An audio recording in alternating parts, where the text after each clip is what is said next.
Welcome, everyone. Thank you for joining today's webinar on getting the most out of GoAnywhere with a focus on secure forms.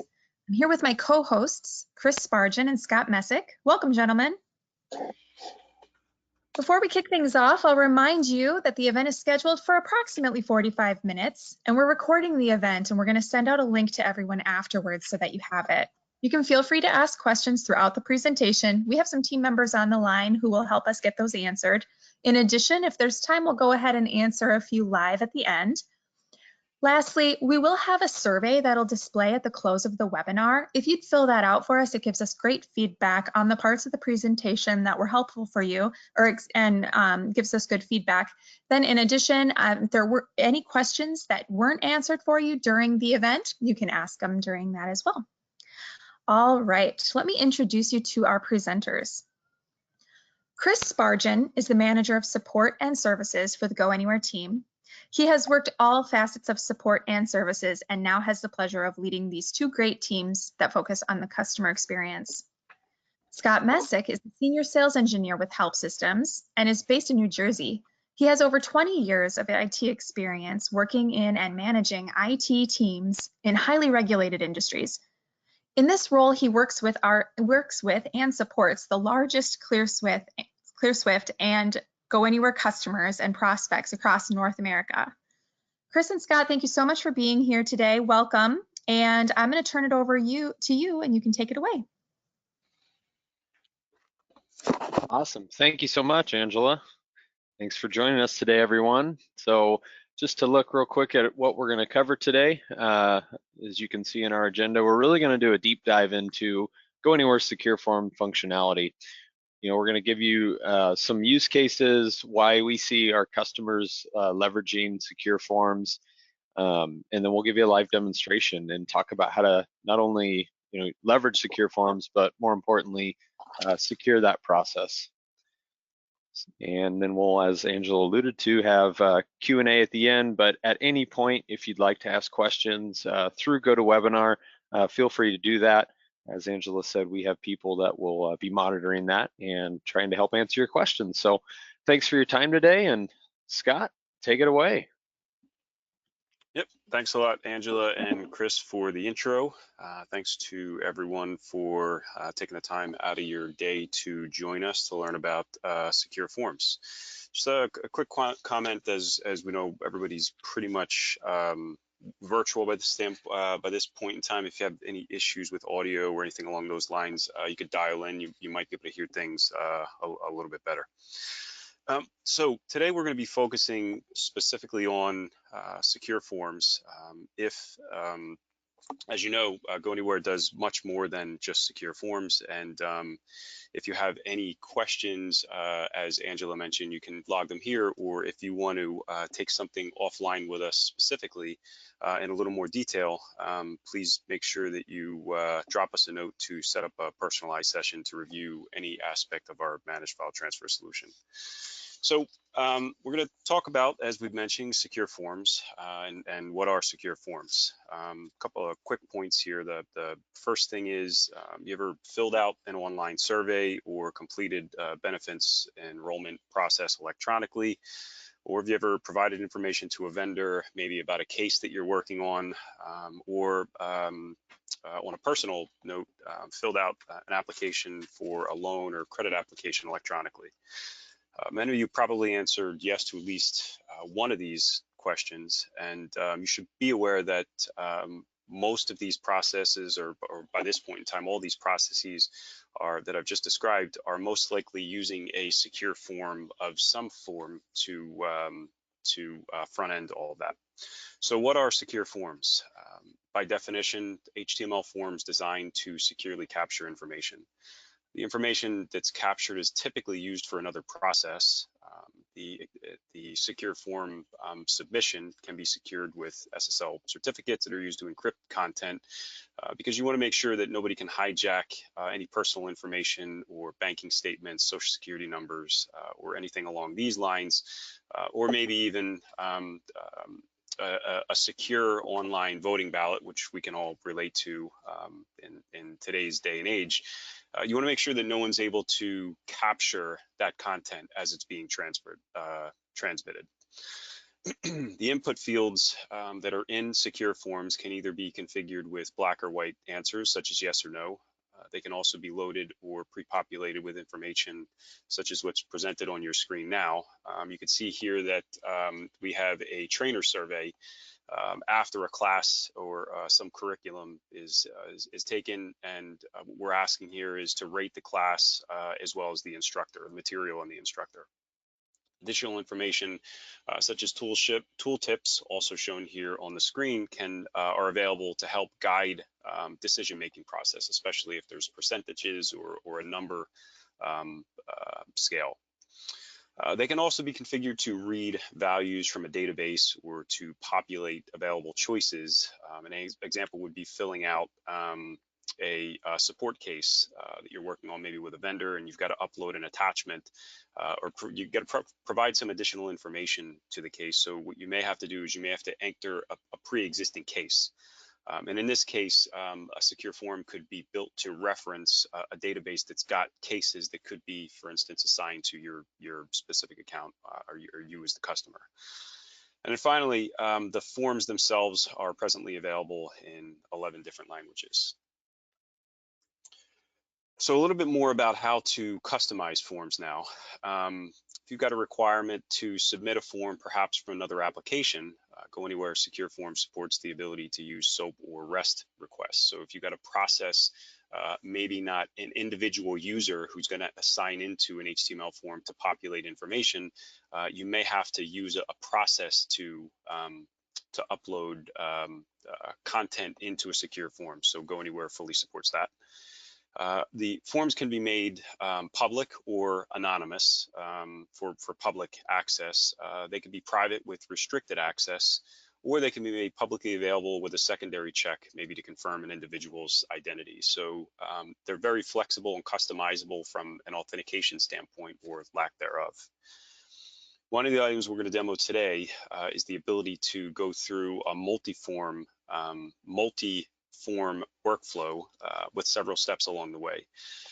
So as you can see here on the presentation, you've got a benefits enrollment form. It's pretty basic, but you've got a secure form landing page just with some basic information you need to populate, and then you identify or you determine whether or not you're going to enroll in your company's specific benefits. If you choose to do so, you'll be rerouted to a secondary form where you're going to make some elections, or if you choose not to do so, maybe your significant other has benefits, or you're just going to opt not to do benefits, you just get a summary email and you won't continue to the next step. And so in this case, a summary email could be sent either way, whether you click yes and then you complete your benefits. GoAnywhere can then summarize your selections, wrap them up maybe in a PDF file or something along those lines, and then send the results to the individual who submitted the benefits enrollment process, or just a summary email with your choices, as you can see that's presented here on the screen.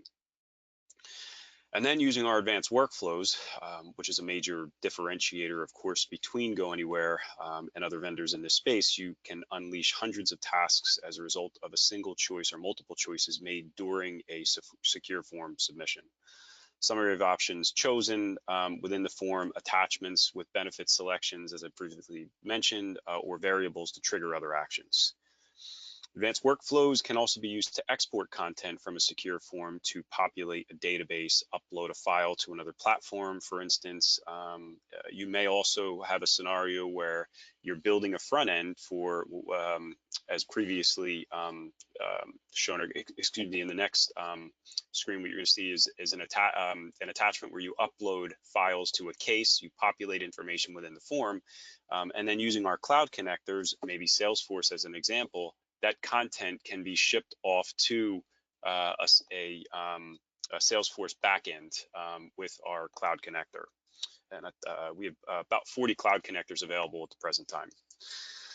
Custom messages presented to users in the secure form response directly on the website are also available after the secure form is submitted via an email, maybe, or an email response, as you can see here on the screen, or text messages. These are just a few of the options that are available that you have at your disposal using our advanced workflows and secure forms together. You may also have a requirement to include a link maybe to terms and conditions or something along those lines. All that's possible using GoAnywhere Secure Forms. Yeah. Hey, Scott, Yeah, real sure. quick, just one thing I wanted to add into that was, the public use of the form. So one thing that we have certainly seen a fair bit of our customers using forms for is to have, not necessarily have a user associated to each and every form, but have, especially some of our you could say smaller to even mid-size government entities who, maybe they have a form on their public website that they need, either the citizens or constituents to fill out for a number of different actions. That public form is really handy. And as I think Scott's going to allude to in here, we're also going to talk about some of the potential caveats or side effects of having public forms. So go ahead, Scott. Yep, good point. Thanks a lot, Chris. So now we'll talk a little bit more about why using secure forms. A couple of examples we'll go through. You may have a requirement to encrypt content that's submitted to a secure form or a secure website. You may have a requirement to brand or to customize an HTML website being used for a secure form, as you can see here in the example presented on your screen. You may also have a requirement to pre-populate input values in certain cases, as previously mentioned in the form that we showed earlier. You saw some pre-populated values that had course selections. Those were manually defined. You don't necessarily need to use manually defined forms. You can reference a database, as I previously mentioned. All these fields are completely customizable. GoAnywhere also allows for Dlp and Threat Protection scanning of attachments. If secure forms must grant this type of flexibility, as Chris mentioned, you need to publish something that's available for everyone. And the example we're using here on this screen is to upload attachments to a case. You want to make sure that you're not ingesting any form of active content, virus, or PII or PCI that you may not want within your environment. And so all these capabilities that we've been describing are fully available within the GoAnywhere Secure Forms module. We provide threat remediation as well. So this could be in the form of viruses or attachments with active content. In today's day and age, most active content could come in the form of maybe an attachment. For instance, you're being asked to open an attachment to look at a billing statement. This is how something would come in via email. But if someone were to take that document and upload that to a secure form, someone opening it, not necessarily knowing, thinking that it's maybe tied to a case or something along those lines, they could open that document, which could spawn some active content to run once that document is opened, or once maybe a hyperlink or a macro is clicked, maybe with a picture on it inside of the document. So we can rip all of that content out of documents that are uploaded and pass the clean content along. And of course, we've got the DLP controls as well. So that could be in the form of PII or PCI or whatever is most meaningful to you and your organization. Finally, we have media type protection as well. So this comes in the form of, for instance, you may only have a requirement to upload PDFs or Word documents, and you don't want any other types of documents to be uploaded. So we can correct this by looking at file signatures, and we can configure GoAnywhere to only allow those true media types that you want to allow. We can either blacklist or whitelist. I'm going to dig into the DLP and the threat protection component shortly. Just one last point here, and as previously mentioned, with our advanced workflows, you could be used to automate all the back-end processes, like for instance, sending confirmation email messages or data gathered within a secure form on the back end. You might need to use it to fill a database or a flat file or to feed another process. Chris, did you have anything that you wanted to add here? Yeah, I think really just reiterating that, especially as remote workforce and really just over the last few years, security trends have continued to be, I would say on the forefront of a lot of our customers and prospective customers' minds. I guess that's the beauty of this DLP integration that GoAnywhere has, is on the back end, the caveat to having a public form would be any bot potentially, or any malicious user could upload content into GoAnywhere.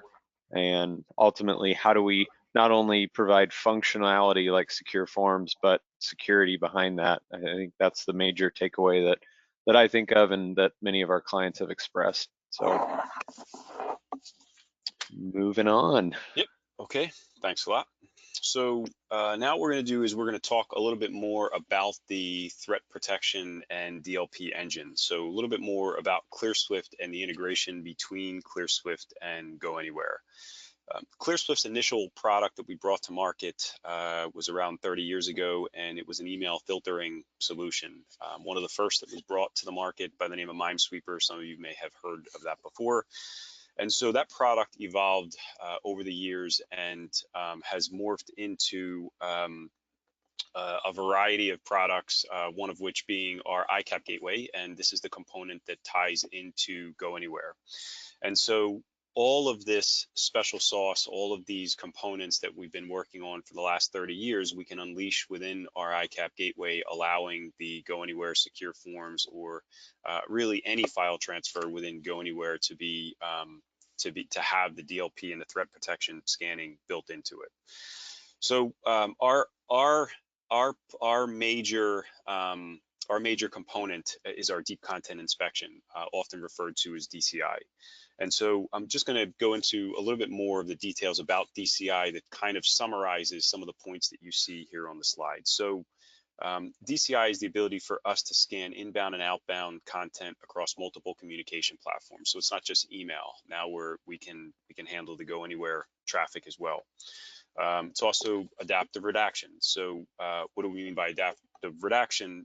It's a couple of different things. This is kind of our special sauce. So it's the ability for us to move away from a traditional approach where you have a black or white answer. You either allow or you disallow. And with Clearswift now, with our redaction engine, we can allow minus the offending content. So for instance, if a document has active content in it, we can take the active content out. If a document has a social security number in it and you don't want to allow the full social security number to be present. Perfect example would be banking statements. Everyone has moved to virtual. All of the banks have online banking now. Let's just say you need to download a banking statement, and you might front end that with a secure form. So someone downloads a banking statement, and I've seen this time and time again. Many of the banks right now, that banking statement will have the full-fledged 16-digit credit card number in it. Not all banks, but some banks have this information in it. And so what Clearswift brings to the table now is we can take perhaps the first 12 digits and strip them out and put asterisks in there. And so you may have seen this with some banks that have started to do this by now. And so this is what our redaction engine gives you. It also gives you the ability to look for PII and PCI inside of images. And so when secure forms are used, people have tried to streamline things as much as possible, maybe with their phones or iPads or mobile devices. They're taking pictures of things and they're uploading content. And so now what we can do is we can scan for text inside of those images, which is a clear differentiator between Clearswift and some of the other vendors that are available. And so we've got a couple of other features, anti-steganography, which allows for us to detect concealing of messages inside of images. Document metadata, we can also strip document metadata. In other words, uploading and downloading content, oftentimes the versions of Adobe or Word are not necessary. And people can use this, malicious individuals can use this against you because they can target your organization if they know what versions of software that you're using. So we can strip all that content out of that, and it gives you really the ability to allow just what's truly important to your organization as it's coming in or leaving an environment. And that may be different between one department or another, and it may vary between one organization or another. So there's a lot of granularity that's built into our solutions, different rule sets for different groups of individuals or different companies. You've got a merger, you pick up another organization, and that organization needs a different set of security policies. We can adapt to that, as well as GoAnywhere allowing different policies for different groups of users. And then finally, data classification. So now we can incorporate data classification components into this solution as well. Chris, you want to talk a little bit about use cases for secure forms? Yeah, absolutely. So secure forms, you know, as you've probably gathered by now, I'm sure everyone's familiar with, to some degree, with, say, like a simple Google form, or a, you know, you've got like survey forms from SurveyMonkey and all sorts of open source forms that exist. But, you know, these are pretty simple in terms of the transaction being, you know, client or user connects, fills out the form, submits it, and then the responses are, you know, stored somewhere where the owner of the form can go and look at that manual process, right?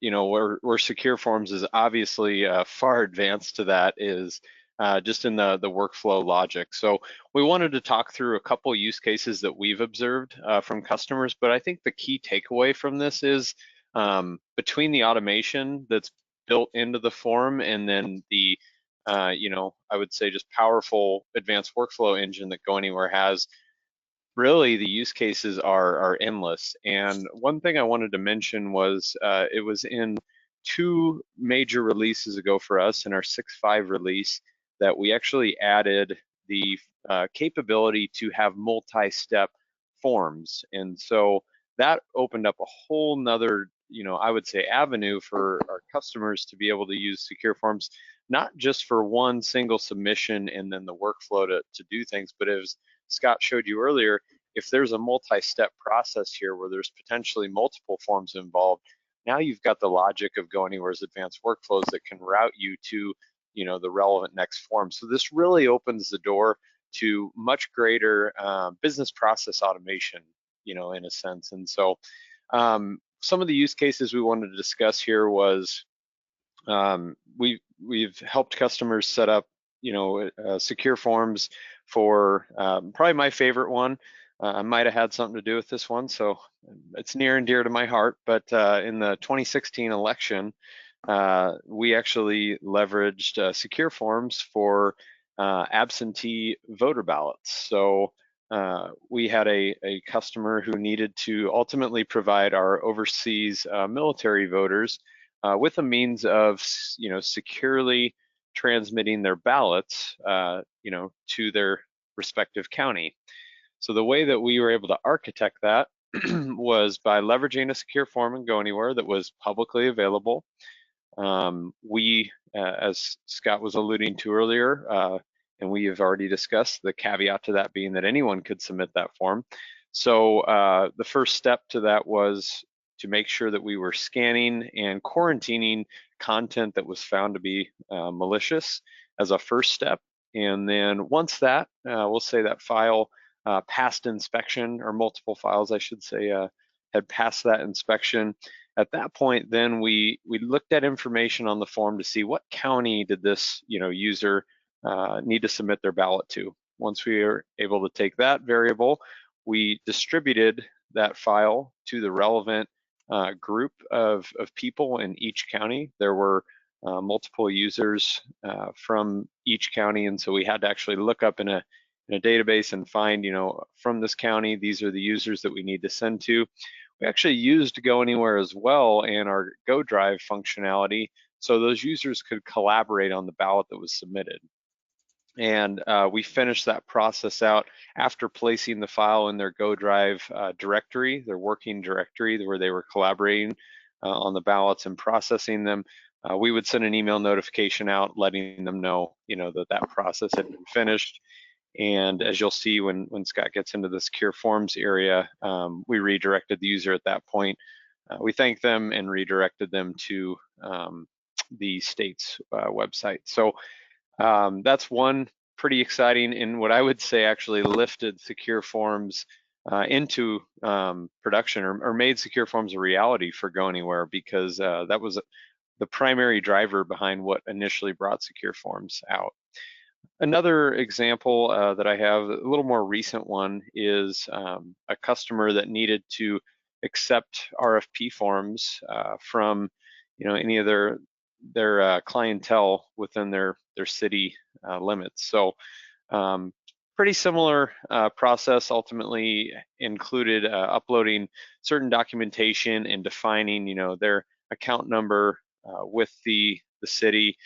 Now this one was not a public form. It was tied to a web user login. And the nice thing about that is that certain information from the form could be auto-populated due to the fact that we had a web user account. We had an ID to identify who it was that was logging in and filling this form out. And some of the pre-populating references that Scott made earlier were how we ultimately were able to use information from a database about that user profile to pre-populate certain fields and make it less, I would just say more user-friendly for the user to fill out the form. They didn't have to do as much. And on the back end, where they before were having everything go to one single email address and then had users that would have to sift through the content, now they're using secure forms to ultimately securely provide a means to get those files again to the relevant parties. And there was some decision and logic that we had in the workflow where the user, ultimately it went to a certain group of users based on the organizations that those users resided from. And so, at the end of the day, there's a ton of flexibility in how we're seeing customers use this. So some of the other examples that we'd listed in here, things like filling out maybe an HR onboarding document. The multi-step business workflows is a really neat example with the benefits enrollment, I think. It just, again, shows the power of, what you do with secure forms is similar to advanced workflows. If you've got some creative developers helping churn out processes like this, then really I'd say the sky's the limit of what you can do with secure forms. So those are a couple real world examples that we have helped customers incorporate. And I think Scott's got a really neat one here that he's going to show you in a minute. Yep, cool. Thanks, Chris. So these are a couple of areas that we're going to dig into in the live demo. I think many of you are probably done with listening to Chris and I speak, and you actually see the product in use, which we're excited about showing you here. So a couple of things we're going to go through is the voting ballot for one, and how secure forms can be used to electronically secure a voting ballot. The multi-step process, which Chris and I both talked about. We're going to use a benefits enrollment example. A survey where we're going to obtain information once a class is taken. A survey is sent to someone who took a class. They fill out a bunch of information, and then we can, on the tail end of that, we can take that data, maybe populate in a database or to field and to feed another process. In this example, we're just going to feed it to an Excel spreadsheet and clean it up and make the spreadsheet look nice and pretty. And then we'll incorporate the DLP and the threat protection module as well. So with that being said, should be able to see my screen now, Chris, correct? Yep, we can see our Outlook login there. You got it. So the first thing we're going to do is we're going to start with the benefits enrollment process. For the purpose of the demo, we've kind of streamlined a couple of things here, and we've just made it look just pretty basic. It's extremely customizable. We'll get into a little bit of that as we go through the demo. So I'm just going to put a employee ID in here. I'm going to put my personal information in here, and what I'm going to do is I'm going to use my lab email address, but in a production environment, of course, this could be any email address. We're going to stick with the lab environment. So I'm going to do two things. The first thing I'm going to do is I'm going to enroll in a, I'm going to choose not to enroll, and I'm going to choose to enroll and just show you the multi-step process, how it's a little bit different. So I'm going to sign into my email browser. And I'm not going to save that. And first thing I'm going to do is I'm going to select no. Oh, maybe I did not put my entire last name in here. Oh, excuse me. I was on the case attachment. My apologies for that. Let me switch this over to the benefits enrollment landing page. That's where I thought that I was. Okay, so we're gonna go back here. I think what happened was I had just inadvertently put some information into the wrong page. So I'm gonna go ahead, I'm gonna do this. I'm gonna select no.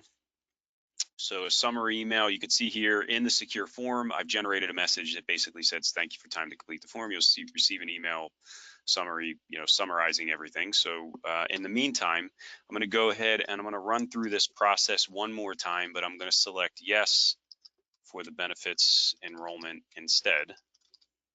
Here's my email address, and I'm going to click yes. So what should happen here when I click yes is that I move to a second step within the process, as you can see here.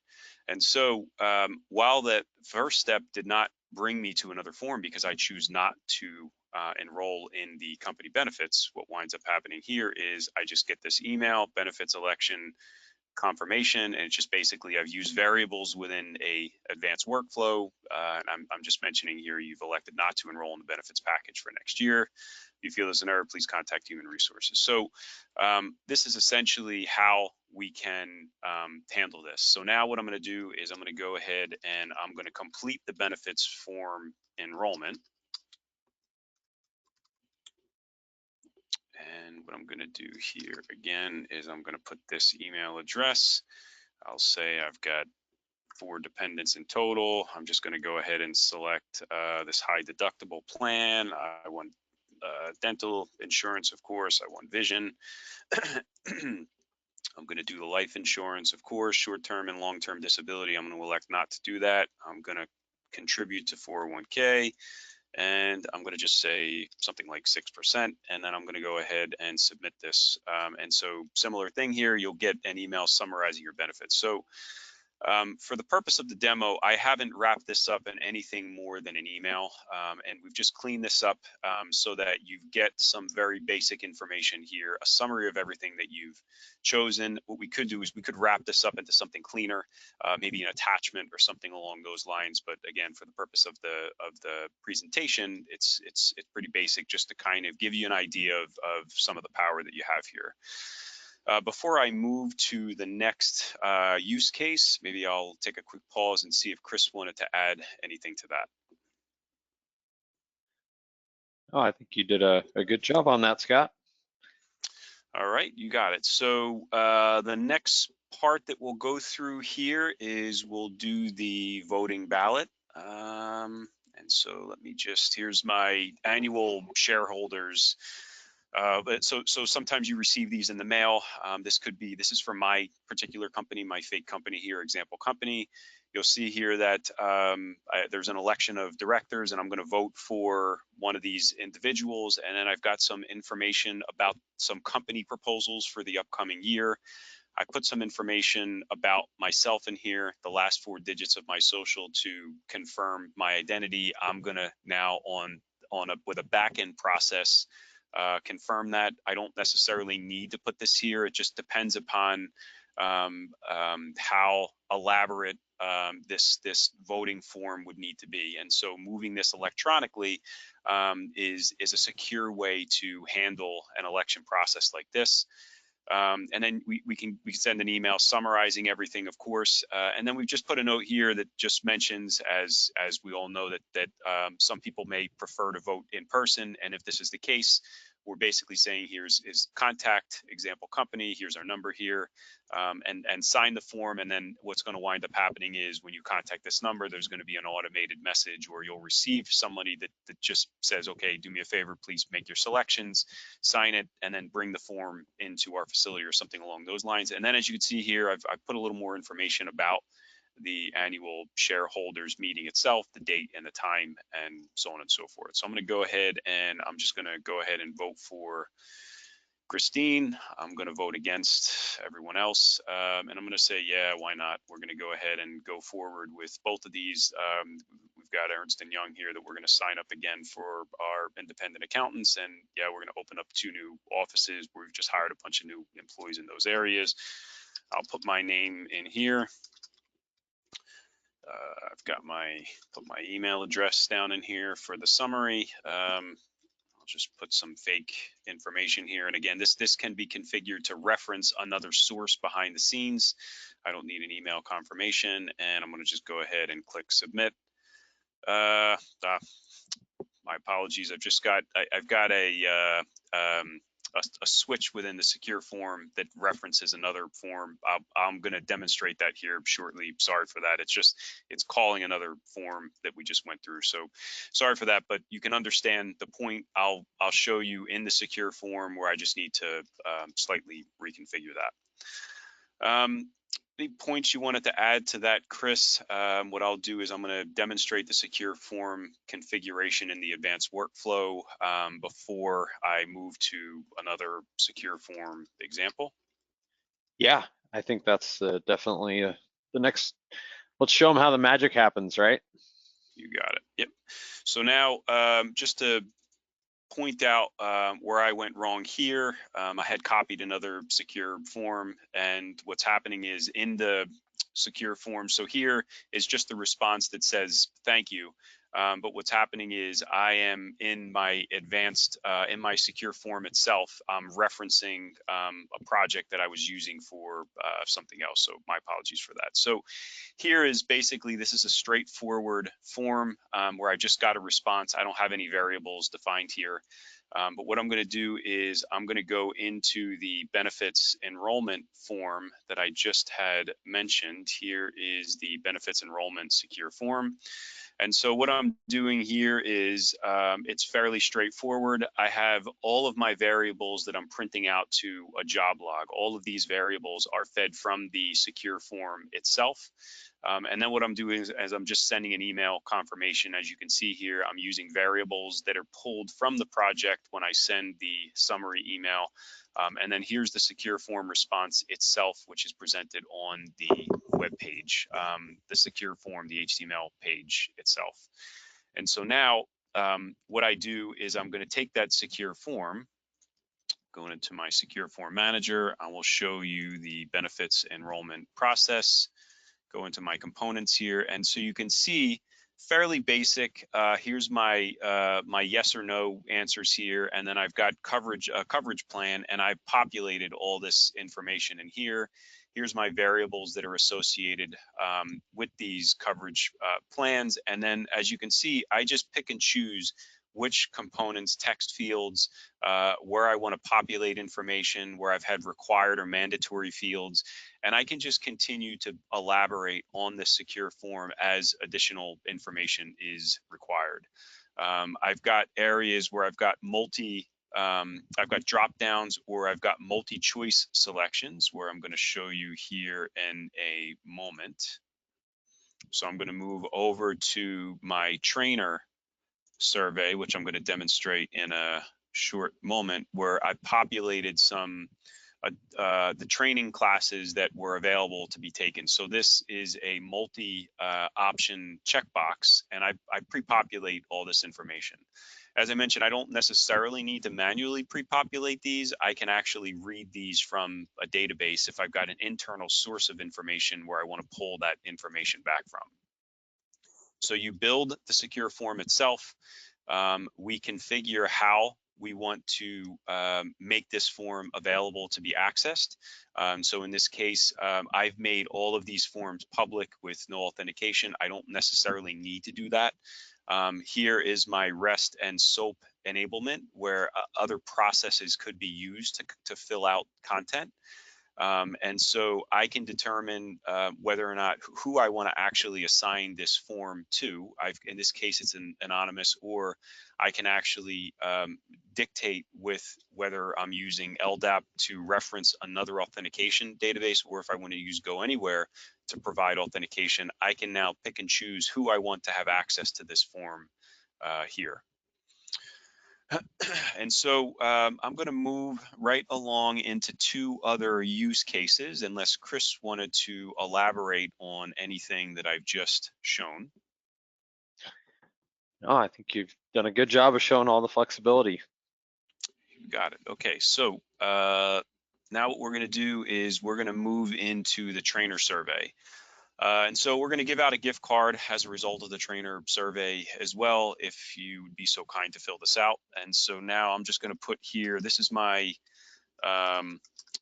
company, and I'm just going to populate my first name, last name, my email address for my lab environment, of course, and this was the class that I chose. We did something on GoDrive. I like the trainer. I like the course. Everything is as high as possible. You can see I've got my tooltip here, as I mentioned, where we're just displaying a little information about the choices. I'm just going to put here that, yeah, I'm just going to tell the form here that Scott was the best trainer that ever presented this material. I'm going to pat myself on the back, no suggestions. I'm going to go ahead and I'm going to submit this, and let me do this really quick. Sorry for that. I think what's happening is I have too many forms open. So I'm just going to go ahead and I'm going to close those forms, and I'm going to run through that one more time. Perhaps this is where this is reading this information. So I'm going to go back to this trainer survey. Sorry about that. Let's populate my name in here again. Go back here. Yes, yes, best class ever. And I'm gonna go ahead and submit that. And suggestion, I made this mandatory. So here's another good point here. Any mandatory values we can actually display here if something isn't filled out. So in this case, I put every one of these fields is mandatory. So I'm gonna go ahead and I'm gonna put nothing here, submit that. Oh, what did I miss here? So let's go ahead now. Apologies for that. And let's look at where our process broke. I'm going to go ahead and I'm going to actually look at our job log. And we're going to move down here, and we're going to see write Excel file, see program files, invalid. Oh, looks like we've got a spreadsheet that can't be updated for some reason, which so you can see here that we've got every step along the way that's been logged. And for some reason, we cannot, we can't actually write to the CSV file. But what I'm going to do is I'm going to go into this share. It's possible that I've got a duplicate name. Maybe I put the name in this twice. So what I'm going to do here is I'm just going to go ahead and I'm going to open, for the purpose of the presentation, I'm going to open up this spreadsheet, and I'm going to show you the end result, which should be something along these lines. So I'm feeding a spreadsheet where I've got everyone's name in the spreadsheet that filled out the form, the class that they took, the email address, and basically every component that they filled out, I've documented here. So you can see that this was logged here. I have to take a look at my code to figure out exactly what didn't write to the spreadsheet, but I'll clean that up here. But you can see here that this was logged successfully. And every time someone attends a class, when they complete that survey, what happens is another line is created in this spreadsheet. So what I'm going to do is, it doesn't have to be this spreadsheet, but I'm using this for the purpose of the presentation. It could be a database or another document or another something else that's fed with the results of the survey. You can see here that I put some custom header values in here as well. So now what I'm going to do is I'm going to bounce back over into the project to show you some of the logic that's inside the project. And so what we have here is when the secure form is kicked off, we're creating a workspace, which is a holding area for the file. So what I'm doing is I'm printing out all the variables that are assigned inside of the secure form itself. And I'm pumping everything out to a CSV file, because what I'm going to do with that CSV file now is I'm going to read that file and I'm going to use that content to create something a little more elaborate. So what I'm going to do is I'm going to set some variables. I'm going to read that file. And now what I'm going to do is I'm actually going to use our data translation component to actually write an Excel spreadsheet. So here's what I'm doing is I'm going to append to the file. Here's my output file that I'm writing to, and we're doing some column headings. And now I'm setting a header, I'm setting a title, and then you can see here that I'm coloring various forms within the spreadsheet, and then I've got some column options as well. So what I'm doing is I'm basically putting each component that was inside of that secure form into a separate column, so that when the data is written, it's nice and clean across the board. Then what I'm doing is I'm doing a little cleanup task where I'm deleting the original CSV that was written, and then I'm sending a confirmation email to the individual who took the class as well. So this is end-to-end how all of this is structured. I've got the secure form, I've got variables I'm defining within the secure form, I'm writing all of that content into a project, and then I'm extracting that information and writing it to a subsequent Excel spreadsheet. It doesn't have to be Excel spreadsheet. You can see here that we've got a lot of other things that we can do here. And so that's end-to-end how this entire process will work. So now what I'm going to do is I'm going to move on to the last use case that I would like to present today, which has to do with DLP and threat protection. So I'm going to go ahead and I'm going to move down to my upload attachments to a case. So you've seen this screenshot in the presentation. What I'm going to do here is I have a few different examples of content that are going to be uploaded. So I'm going to go ahead and I'm going to put my information in here. I'm going to put my email address in here, and then I'm going to put a sample case number. As I mentioned, I could reference another source that had case numbers. And then what I'm going to do is I'm just going to show you a test file. So I have a JPEG here.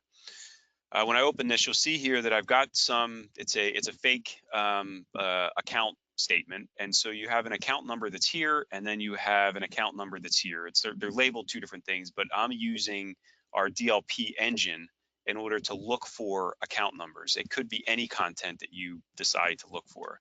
So what I'm going to do is I'm going to copy this location, and I'm going to go ahead and I'm going to upload this to this case, and I'm going to go ahead and I'm going to submit this. So what should happen is I get this thank you upload successful, and now in my folder where I have what I'm doing is, because the secure forms content that's uploaded is encrypted, you can't really read it from the flat file system. What I'm doing is inside the project, I'm sending a copy to an alternate location, could be for another business process, but I'm using this to demonstrate this. So you can see here now that I've taken the first name and last name, I created a folder, I placed that JPEG here, and you can see here that with our DLP engine, we've masked this content. And so this is very valuable, because now what we're showing is our ability to make sure that there's certain information that you don't want to allow to be transferred, you have that option here. And so one more thing before we pause and we finish up the session with any questions is I'm going to go ahead and I'm going to now upload something that's banned, like, for instance, an executable. So I'm going to go ahead, I'm going to take that executable, I'm going to put someone else's name in here.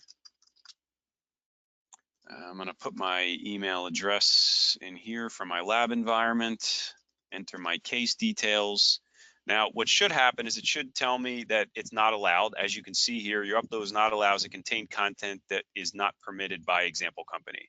So what I've done in my advanced workflow is I've told GoAnywhere to not allow banned files. So let me just get over to my upload attachments to case. Excuse me, that's I want to get over to my project, upload attachments to case. And now what you see here is I've got logic based upon what the response from the attachment scanning is. So 2040 is a clean attachment. A 200 is a modified attachment, which means like a DLP violation where we stripped some content out. And then a 403 is a straight block. So that was a banned file or a virus or something along those lines. So you can see here, we delete and then we just send an email confirmation that basically states, hey, dear Dim Johnson, your attachment upload was not allowed as it contained content that was not permitted by example company.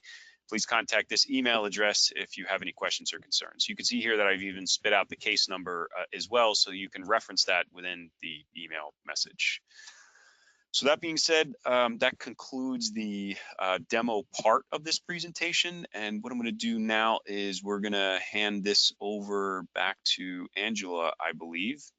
Hey, Scott, I have a And, question real quick. Yeah, absolutely. You want me to go back over to the demo?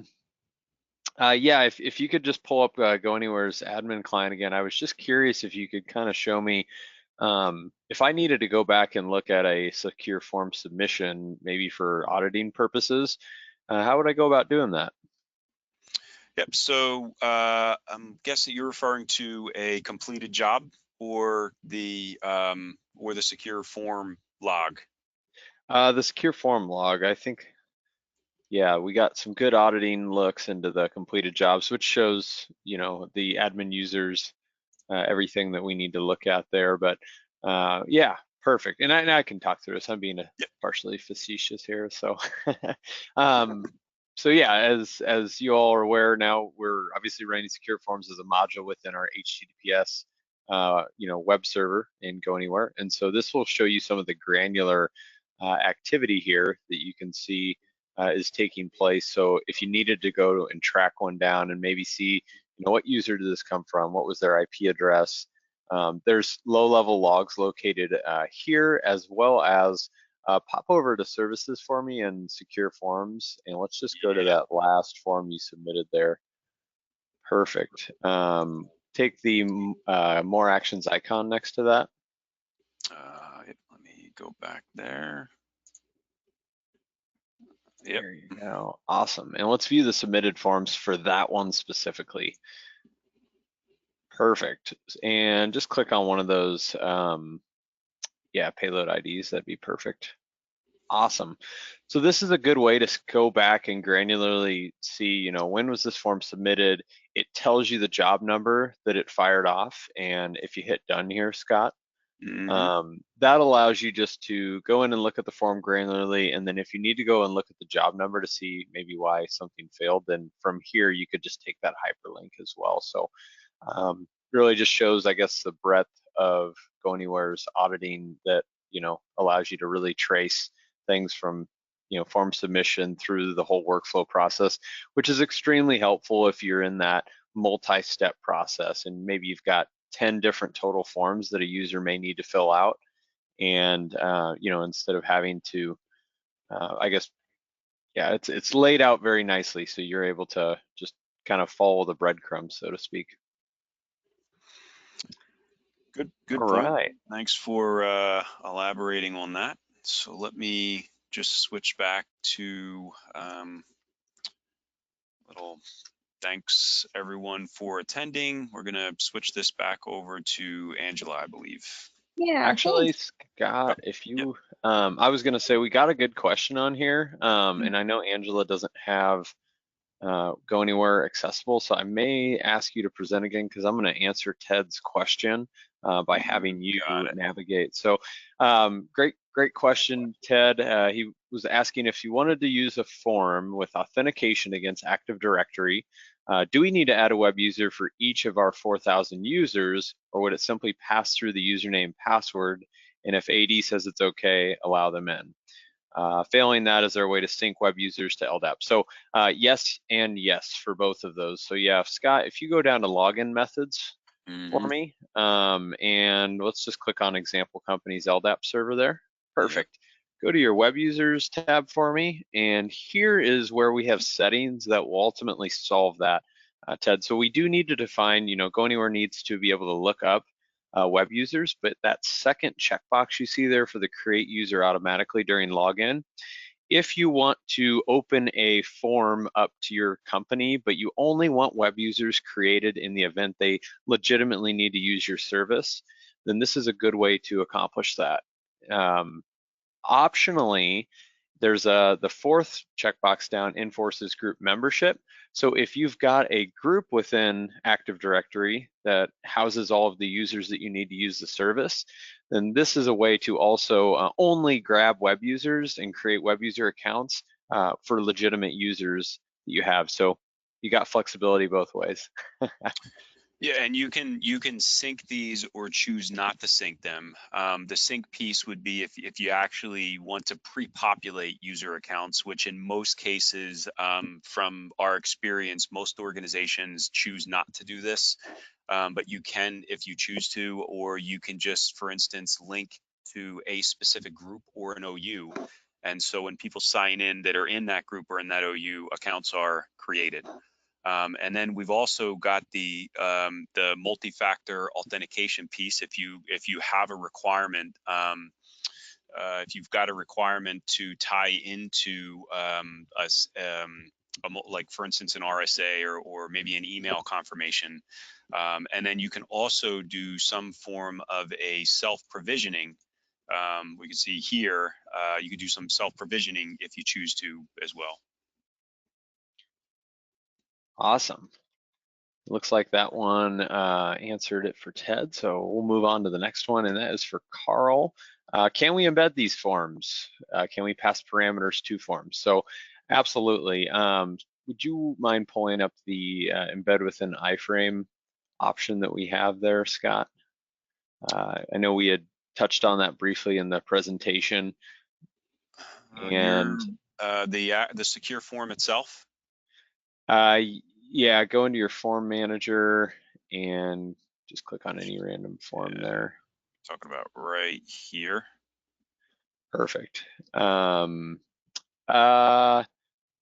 Actually, yeah, allow embedding from in your public access area. There you go. Just scroll down just a smidge. Right there, you're on it. See, you've got your no website option there. Perfect. So we can embed this, and let's see. As far as passing parameters to forms, that you can also do. Real quick, would you pull up the user guide for me, Scott, right on that page? And I want to show, this will be really handy for, for any one of you that have GoAnywhere installed. This user guide is, it's our full user guide encapsulated into the product. So if you actually go to your secure form, I think it's the quick start on the left-hand side, quick start for secure forms is where we have an article on pre-populating secure forms. There you go. Well, and I know we've got a couple other questions here and we're almost to the end of time here. So, but this is gonna be where, Carl, if you want to look into this a little bit further, we do have the quick start for the forms and we show you how to pre-populate fields if you're gonna have like a web developer pass, certain information behind the scenes. So great question. All right. Yeah, actually, so Mikel and Buedo, it looks like are both asking about the drop-down selector and database, using database to pre-populate that. Go into your secure form itself. Yeah. Yes. Yep. Absolutely. That's even better. Choose the drop-down component for us, please. Yep. Right. Over here, and you've got your option Yep. source. Perfect. And so that allows you to define your SQL or your database server that you're going to connect to, what query you want to run, and then you can choose the parameters accordingly. So the answers to that would be yes and yes. And then if you have any follow-up questions about how to use the database values for dropdowns, absolutely let us know. And we will finish with Carl's last question there, which is about form validations. That is something that we currently have on our roadmap. I would say currently the validation, it's really the workflow. So if you have certain fields that, you know, maybe, yeah, I'd say, let's say you need to validate, yeah, social security number, certain string. Currently, the project logic would be the best way to ultimately leverage that, but we can also define that within your project. So there is a way to accomplish it now, but I most likely what you're asking is there a way that it can be natively embedded into the form? And that is on our roadmap. So, and then final question here, can we limit the total number of file uploads per user? The answer to that one would be for the, it's limited within the form itself. Unfortunately, we don't have one currently per user, but as all things go anywhere, your feedback is how we improve this product. So if that is a requirement, absolutely. We can actually do this with the threat protection engine, because what we could do is we could pass variables like the user who submitted the form to our threat protection and DLP engine, and within there we can actually limit the number of attachments that are allowed to be uploaded. So I think we can do this. Yeah, we could respond with an error if they submit too many files, but they would still be able to technically submit the form. So depending on which of those requirements you need to satisfy, Buedo, just let us know. As I said earlier, we always want to know how do our customers want to use the product in further ways, and that's how we make it better, is we got to get that feedback. So great questions for everyone, and I know we are over time here. So I guess Scott or Angela, do you want to wrap us up? Yep, you bet.